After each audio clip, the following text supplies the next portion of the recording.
Reporter to पर आपका स्वागत है। सरकार की नजरों में अधिकारियों की पोस्टिंग को लेकर कई बार कई पैमाना होता है, लेकिन अधिकारी की छवि जनता के बीच कैसी है, इस बात का पता तब चलता है जब विषम परिस्थिति हो और अधिकारी उग्र भीड़ के सामने अकेला खड़ा हो। वही एसीआर अधिकारी के लिए जीवन भर रहती है जो जनता द्वारा उसे दी जाती है। हम बात कर रहे हैं जनवरी 2008 की। भागलपुर के कहलगांव में अराजक स्थिति थी। कई पुलिस कर्मियों को बंधक बना लिया गया था। उग्र भीड़ के द्वारा दंगा हुई थी। कई पुलिस वाहन को जला दिया गया था। भीड़ अनियंत्रित थी। भीड़ के बीच जाने के लिए कोई अधिकारी तैयार नहीं था। उस वक्त के डीएम और एसपी अपने घर पर दुबके हुए थे, निकल नहीं रहे थे। तभी मुख्यमंत्री नीतीश कुमार का फोन उस वक्त के एडीजी हेडक्वार्टर अभ्यानंद जी के पास आता है। अभ्यानंद जी को कहा जाता है कि आप अभी कहलगांव जा रहे हैं, स्थिति को नियंत्रित कीजिए, हेलीकॉप्टर तैयार है। अभ्यानंद जी उस वक्त बच्चों को पढ़ा रहे थे फिजिक्स। वे मुख्यमंत्री के आदेश पर कहलगांव में लैंड करते हैं। एनटीपीसी कार्यालय परिसर में चौपर उन्हें छोड़कर वापस पटना लौट जाता है। जब वे कुछ दूरी पर स्थित कहलगांव थाना पहुंचते हैं तो थाना में एक भी अधिकारी नहीं था, सिर्फ पुलिसकर्मी थे, डरे सहमे हुए।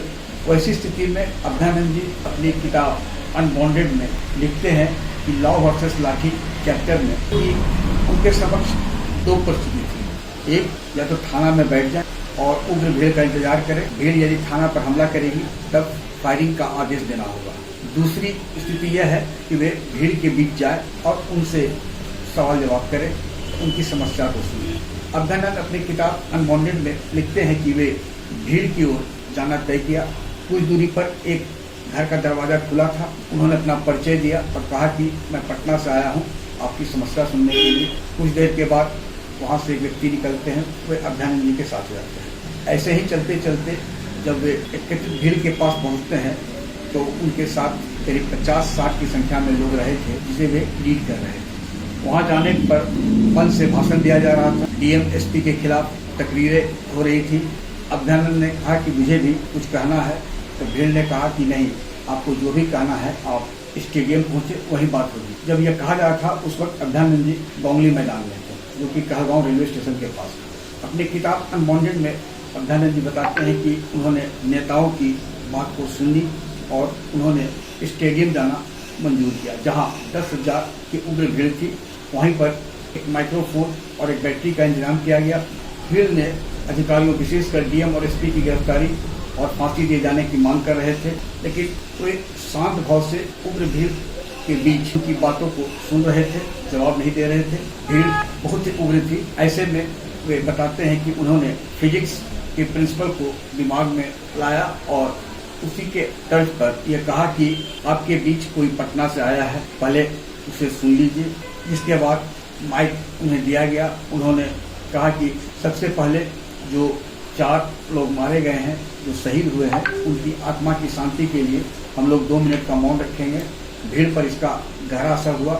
2 मिनट की शांति रखी गई। जो 3 दिन से भीड़ किसी को सुन नहीं रही थी, वह एक बात पर कि जो मारे गए थे लोग, उसे शहीद बताते हुए उनकी आत्मा की श्रद्धांजलि के लिए जब बात कही गई तो भीड़ शांत हो गई।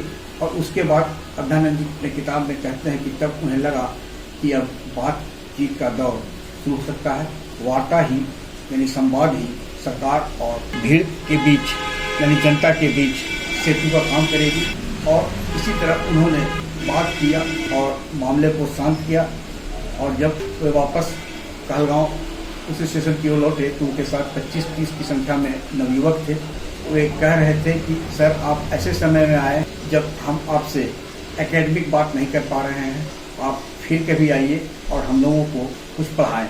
अभ्यानंद जी का कहना था कि छवि का बहुत असर होता है और इसका परिणाम था कि कहलगांव, जो कि 3 दिन तक बंद था, पुलिस के खिलाफ भयावह आक्रोश था, वह भीड़ के बीच, वो भी निहत्थे अकेले, लेकिन उनकी छवि उस वक्त काम आई और माहौल को शांत कर दिया।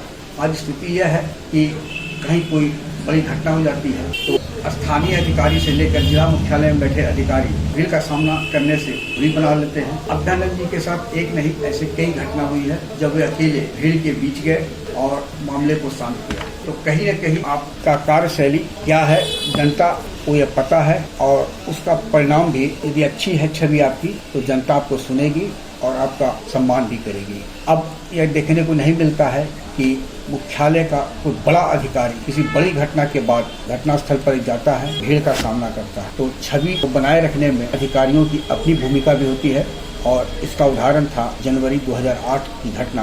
जनरली होता है, ये अधन जी उस अपने किताब में लिखते भी हैं कि ऐसी स्थिति में एडीजी लॉ एंड ऑर्डर को आप भेजा जाना चाहिए था, लेकिन मुख्यमंत्री ने तब एडीजी लॉ एंड ऑर्डर के स्थान पर उन्हें क्यों भेजा, या आज भी उनके समझ से बाहर है। और जब वे वापस लौटते हैं, कार्यालय गए, तब सरकार का वह पत्र उन्हें मिलता है कि उन्हें कहलगांव जाना है। आग्रह है कि इस वीडियो के लिंक को लाइक, शेयर, सब्सक्राइब अवश्य करें।